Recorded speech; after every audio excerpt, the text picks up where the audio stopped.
Putin Bad News Putin plotted the assassination of a Russian spy living in Florida.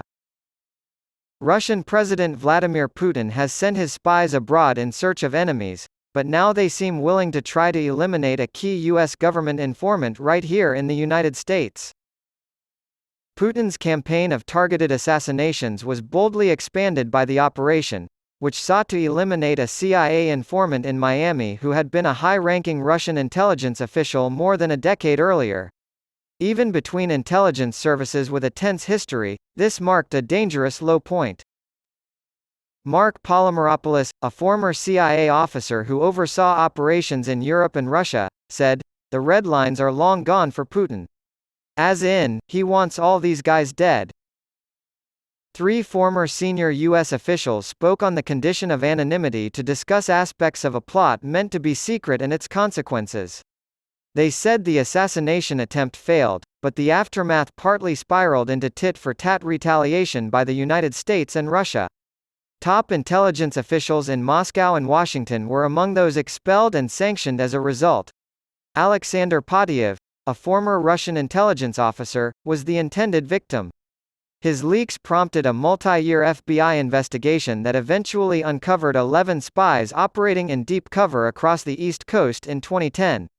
The SVR, Russia's foreign intelligence agency, made a bold move to gather information and recruit more agents by having them assume false identities and work in mundane jobs. 10 of the 11 spies were arrested and expelled to Russia as part of a deal intended to ease tensions and further Obama administration efforts to reset relations. In return, Russia freed 4 detainees, one of whom was former military intelligence colonel Sergei Skripal, who had been convicted of selling secrets to Britain in 2006.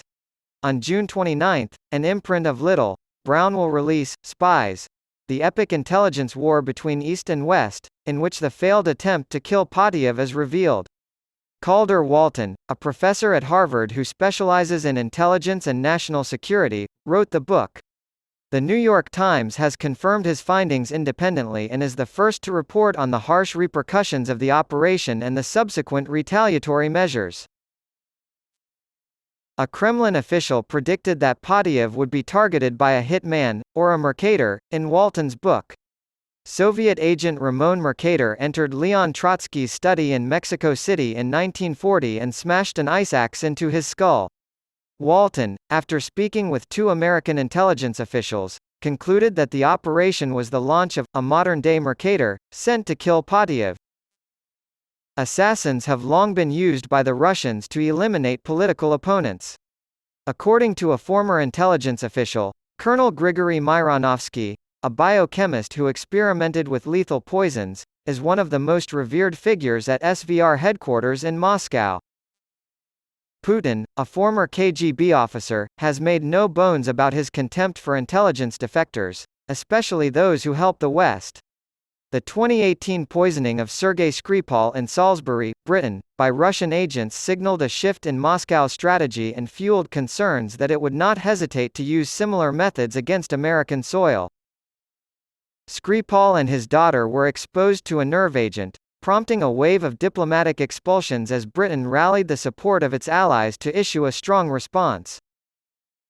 The incident caused concern among CIA officials, who feared for the safety of former spies like Podiev who had relocated to the United States. Putin had promised Podiev punishment for a long time.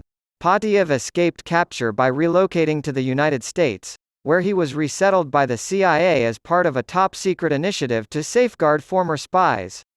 In 2011, a court in Moscow handed down an in absentia sentence of many years in prison. Although Podiev had disappeared, there was some speculation that Russian intelligence had dispatched agents to the United States to track him down. Some intelligence experts speculated that the 2016 reports in Russian media claiming his death were an attempt to expose him. The Miami area was still home to the surviving Podiev. In that year, he used his real name to get a fishing license and joined the Republican Party so he could vote. A news outlet from 2018 revealed Podiev's whereabouts. The CIA's worries were reasonable. In 2019, the Russians launched a complex operation to track down Podiev, enlisting the help of a scientist from Oaxaca, Mexico. Hector Alejandro Cabrera Fuentes, a scientist, was actually a secret agent. His education in microbiology began in Russia's Kazan and culminated with a PhD from Germany's University of Gießen. The fact that he had never been in trouble with the law and had done a lot of volunteer work made him a family hero. However, the Russians used Fuentes' companion as bargaining chips. A Russian woman who was living in Germany and a Mexican woman were his wives. According to court documents, the Russian wife and her 2 daughters were denied exit from Russia in 2019.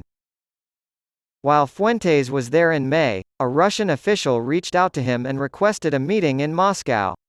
According to court documents, during one meeting, the official mentioned to Fuentes that his family was in Russia and suggested that perhaps, we can help each other. A few months later, the Russian official asked Fuentes to help him rent a condo in the same building as Patiev's, which was located just north of Miami Beach. Fuentes paid an associate $20,000 with strict instructions not to use his name when renting the apartment.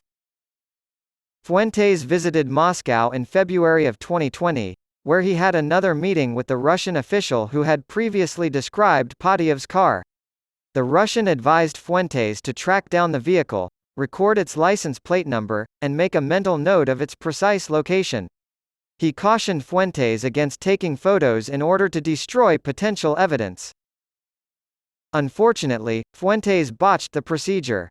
He was driving into the complex when he tried to avoid the security gate by following too closely behind another car. His wife left the scene to take a picture of Patiev's license plate as he was being questioned. Security cameras caught the moment when Fuentes and his wife were asked to leave. When he tried to board a flight to Mexico 2 days later, he was stopped and searched by U.S. Customs and Border Protection officers, who found the image of Patiev's car on his phone. When American authorities questioned Fuentes about the plot, he revealed its specifics. He suspected the Russian official he was meeting with was with Russia's Federal Security Service, FSB.